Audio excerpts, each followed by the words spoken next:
Bonjour, Soumiana Menksus, sociologue, article paru dans le site d'information le 360 du 31 octobre 2025. Crise de l'enseignement au Maroc, le rôle oublié des enseignants. Depuis des décennies, l'école marocaine accumule les retards, déceptions, échecs, frustrations, désillusions, alors qu'elle devrait être l'outil par excellence de l'ascension sociale et du développement national. Pour comprendre cette faillite, il faut revenir à l'histoire, à des choix politiques précipités, à des pédagogies dépassées et à la relation problématique entre enseignants et élèves. À l'indépendance, le Maroc hérite d'un système marqué par l'influence française, élitiste, inégalitaire, peu adapté aux réalités locales. Dès les premières années de l'indépendance, une commission définit 4 principes fondateurs: généralisation de l'enseignement, unification, marocanisation et arabisation. Ce dernier acte, celui de l'arabisation, légitime sur le plan identitaire, s'est révélé catastrophique sur le plan pratique. Dans les années 60 et 70, une décision ministérielle brutale impose l'arabisation de la quasi-totalité des matières. Professeurs et étudiants partent en vacances, les vacances d'été, et à la rentrée, tout sera enseigné en arabe. Pas de manuels scolaires qui sont prêts, pas de formation, pas de vocabulaire scientifique adapté.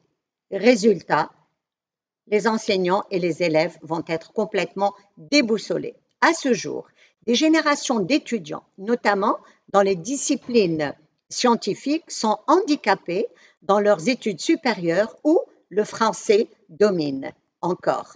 L'arabisation improvisée a provoqué une rupture linguistique entre le secondaire, qui est en arabe, et le supérieur, qui va passer en français. D'où des difficultés d'adaptation dans les filières scientifiques et techniques. Et aujourd'hui, c'est un débat qui est encore vif. Depuis, plusieurs ministres se sont succédés avec de grandes promesses, mais le diagnostic reste le même. Programme dépassé, classes surchargées, inégalités, enseignants démotivés et démotivants.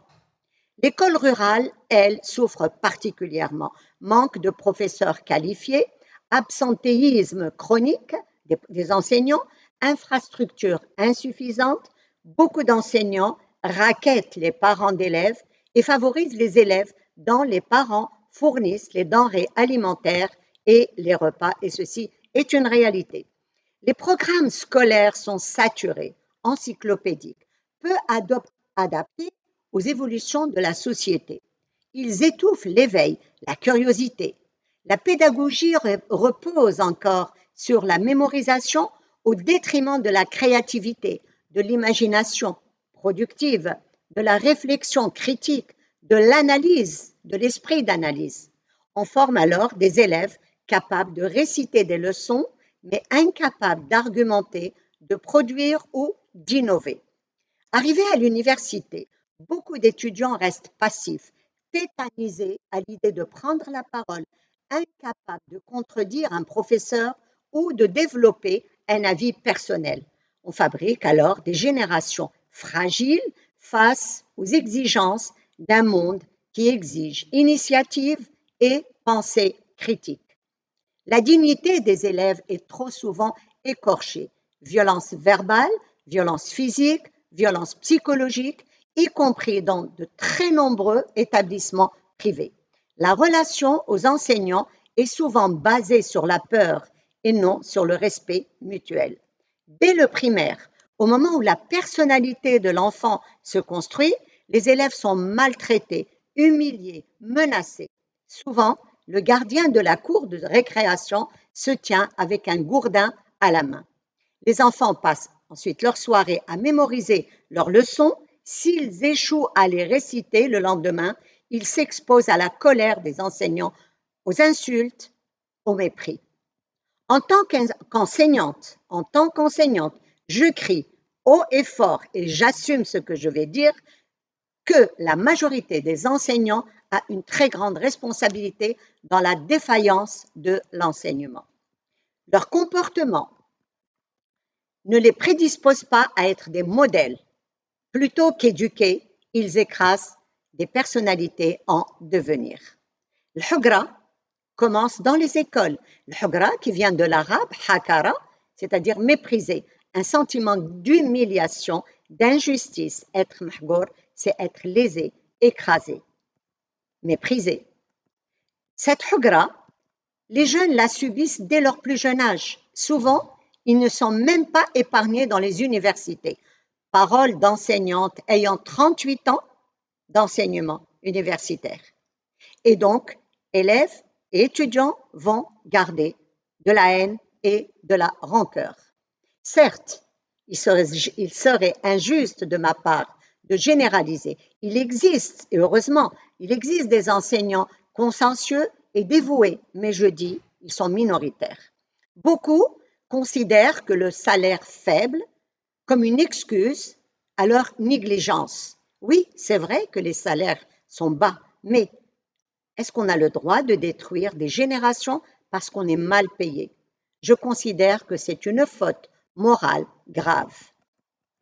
Les professeurs auraient pu colmater les brèches d'un programme dépassé. Mais quand pédagogie archaïque, absence de formation continue des enseignants et manque de motivation s'additionnent, eh bien le résultat est catastrophique.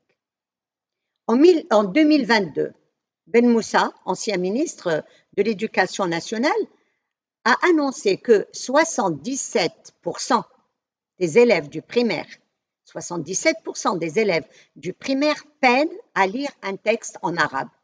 Seuls 23% peuvent lire un texte de 80 mots en arabe avec fluidité. Pour le français, seuls 30% des élèves du primaire peuvent lire un texte de 15 mots. 13% seulement des élèves du primaire peuvent réaliser une opération simple de division de mathématiques, sans commentaire. Réformer l'enseignement n'est pas seulement changer un manuel ou ajouter une matière, c'est adopter une pédagogie fondée sur l'éveil, la créativité et l'esprit critique. C'est aussi et surtout former en continu les enseignants, les accompagner et les évaluer. C'est aussi interdire toute violence physique, verbale, psychologique et instaurer une relation de respect avec des mécanismes d'évaluation externes pour les enseignants, incluant l'avis des élèves et également celui des parents. C'est aussi alléger les programmes pour privilégier compréhension, expérimentation et autonomie.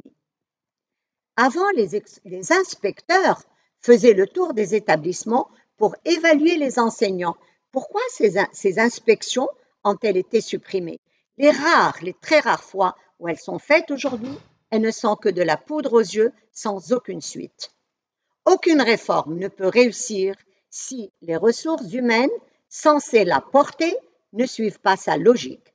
Le Maroc peut investir des milliards de dirhams dans de nouvelles stratégies, mais si les enseignants ne changent pas leurs pratiques, s'ils ne sont pas formés continuellement, l'échec sera garanti.